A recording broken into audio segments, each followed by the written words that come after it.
A Prometida do Louco do Farol. Investigação proibida. O Farol da Ilha do Cardoso, situado no extremo sul do litoral paulista, sempre foi mais do que uma simples estrutura construída para guiar os navegadores através das águas traiçoeiras.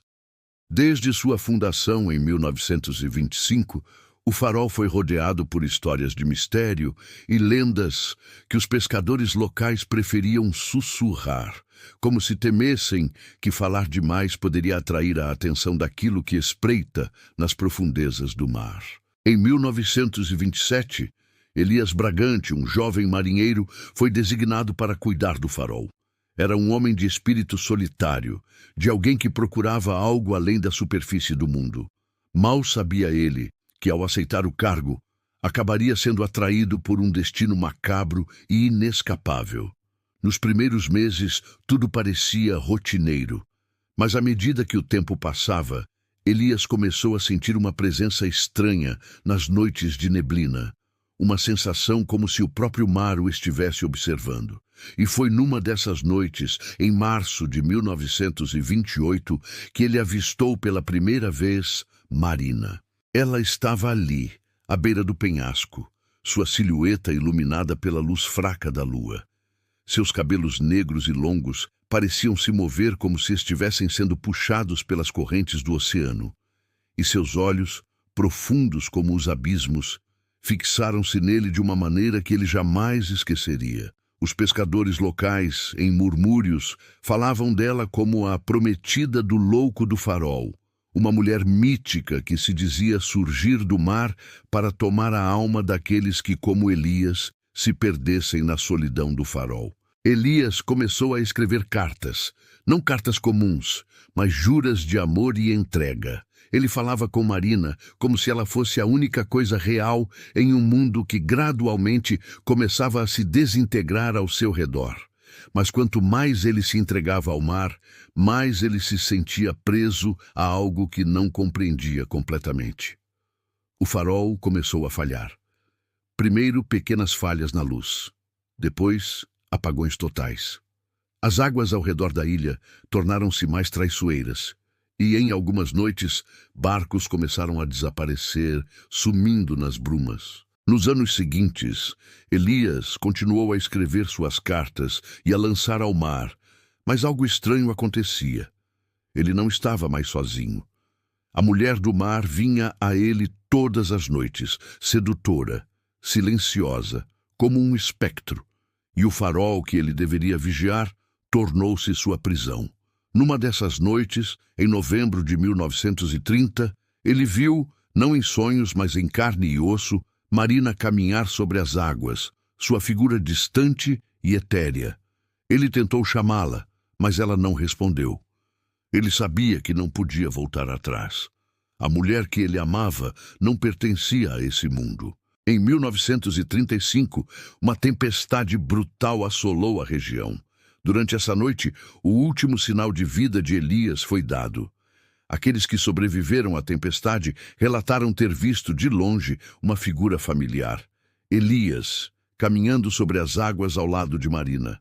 Mas ninguém pôde se aproximar. Quando finalmente chegaram ao farol, encontraram a torre vazia, sem sinal de Elias ou da mulher, e a luz apagada para sempre.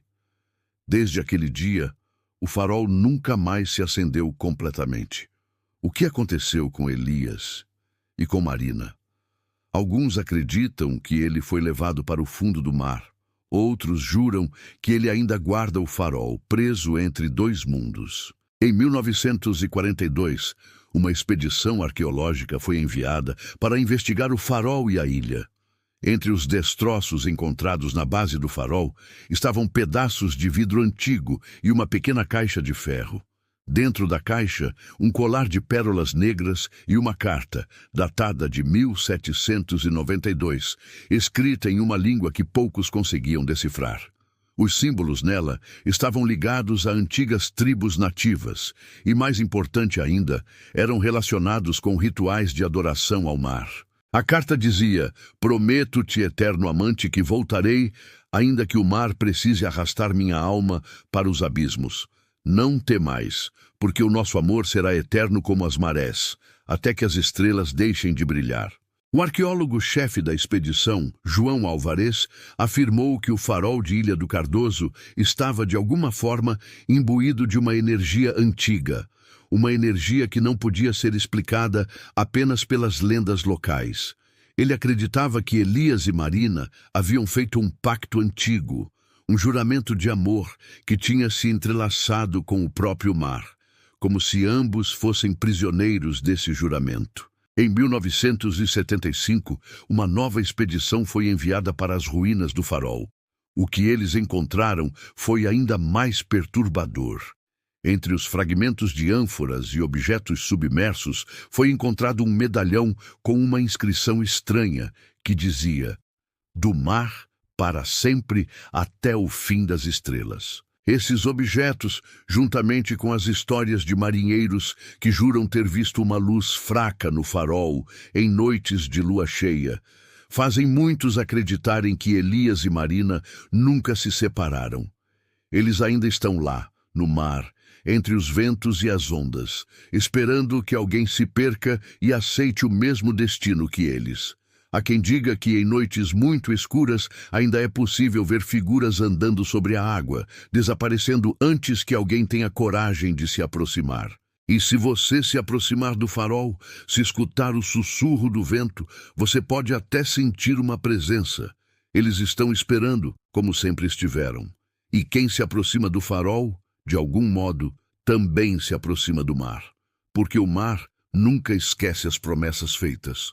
E o farol não se apaga. Quem olha para ele e sente o chamado do oceano nunca mais será o mesmo. Se você chegou até aqui, compartilhe essa história. Não deixe que ela se perca nas brumas do tempo. Deixe seu gostei, inscreva-se e nós nos encontraremos novamente enquanto o farol continua a iluminar os segredos do mar.